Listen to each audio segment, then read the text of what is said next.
नहीं नहीं बोले साहब, हम तो आपकी अभिनंदन करने आए हैं और कुछ काम लेके आए। मैं बताइए।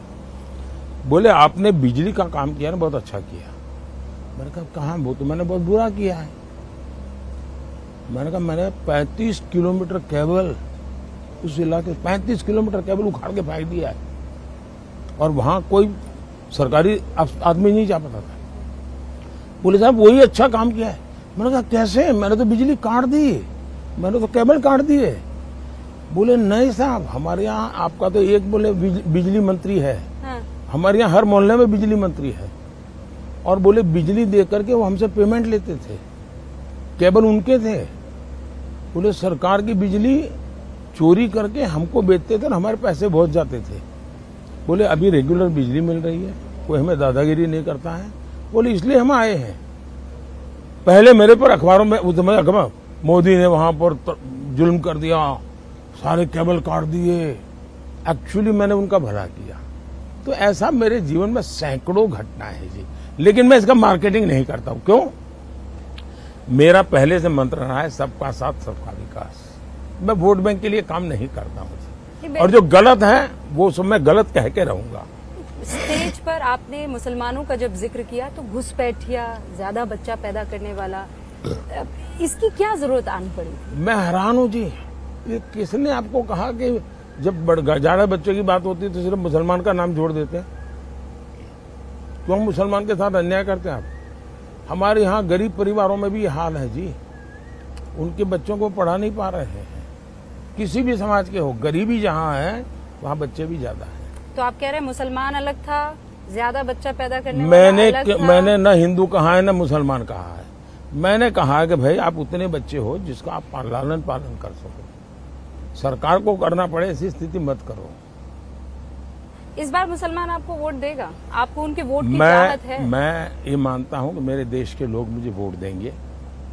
मैं जिस दिन हिंदू मुसलमान करूंगा ना, उस दिन मैं सार्वजनिक जीवन में रहने योग्य नहीं रहूंगा और मैं हिंदू मुसलमान नहीं करूंगा। ये मेरा संकल्प है। अगर मैं घर देता हूं, मैं सैचुरेशन की बात करता हूं, 100% डिलीवरी।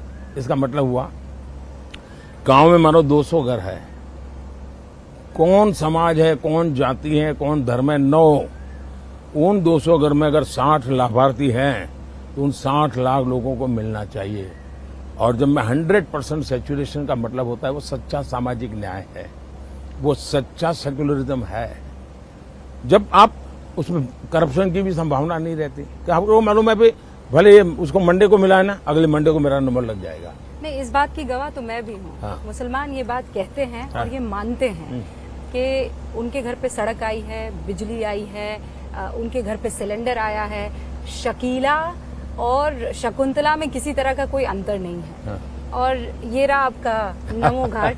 कैसा लगता है जब आप ये देखते हैं तो? कैसा लगता है ये बदलाव? पहली बात है कि मैं मानता हूं कि काशी में घाट और काशी की पहचान है, लेकिन उसमें आधुनिकता होनी चाहिए, व्यवस्थाएं होनी चाहिए। और उसमें से मुझे एक ये नमो घाट बनाने का विचार आया। और इन दिनों शाम को बहुत बड़ी मात्रा में लोग यहाँ आते हैं, तो वो पुराना और इसको जोड़ करके देखते हैं। और मैंने उस पुरानी परंपराओं को भी बचा के रखा है और मैंने उसको आधुनिक रूप भी दिया है। विरासत भी। और लगातार गंगा को नमन। यहाँ क्यों आते हैं? नमो गंगा, ये नमो गंगा है। बहुत खूब। अच्छा ये बताइए, जो मेरे 2 क्विक आखिरी सवाल है। पहला तो ये कि ये कहा जाता है कि 400 पार अगर मोदी ले आएगा तो फिर विपक्ष क्या करेगा? विपक्ष एक मजबूत स्थिति में होगा तभी तो लोकतंत्र चल पाएगा।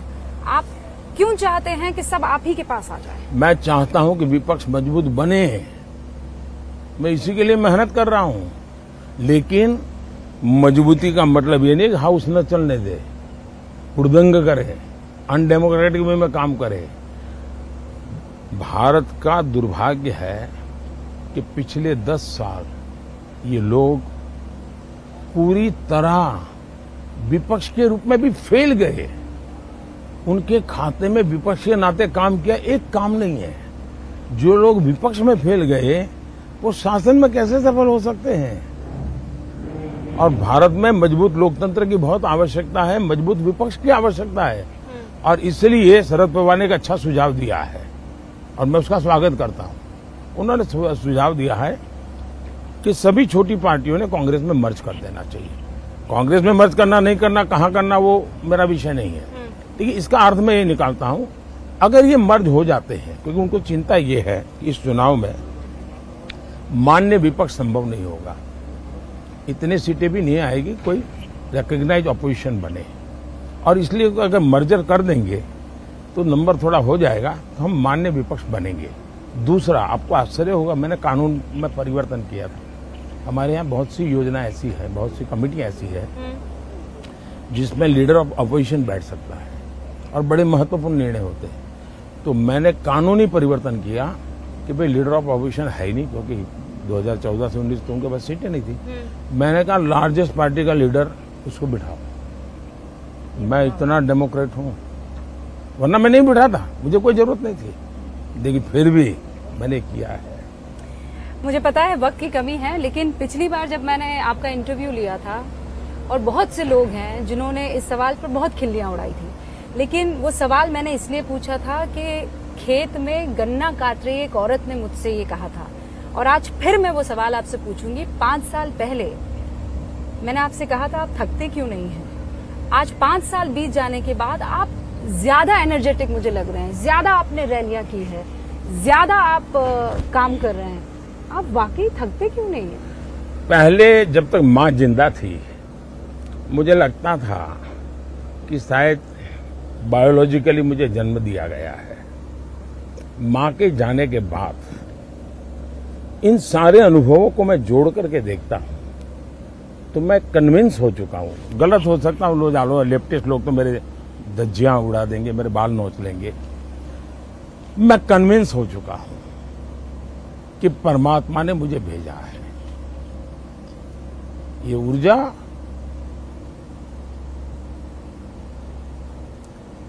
बायोलॉजिकल शरीर से नहीं मिली है। ये ऊर्जा ईश्वर ने मुझसे कुछ काम लेना है, इसलिए मुझे विधा भी दी है, इसलिए मुझे सामर्थ्य भी दिया है, इसलिए मुझे नेक दिली भी दी है, और प्रेरणा भी वही दे रहा है, पुरुषार्थ करने का सामर्थ्य भी दे रहा है। और मैं कुछ नहीं हूं, एक इंस्ट्रूमेंट हूं जो ईश्वर ने मेरे रूप में मुझसे लेना तय किया है। और इसलिए मैं जब भी कुछ करता हूं तो मैं मानता हूं शायद ईश्वर मुझसे करवाना चाहता है, क्या परिणाम होगा चिंता छोड़ो, मैं सिर्फ ईश्वर को समर्पित हूं।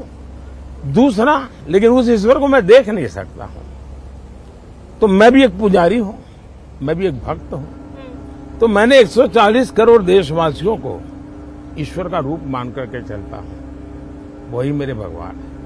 आप भगवान के बीच में हैं और भगवान आपके साथ है, माँ आप में समाई हुई है। आपको खूब सारी शुभकामनाएं। बहुत बहुत धन्यवाद। 4 जून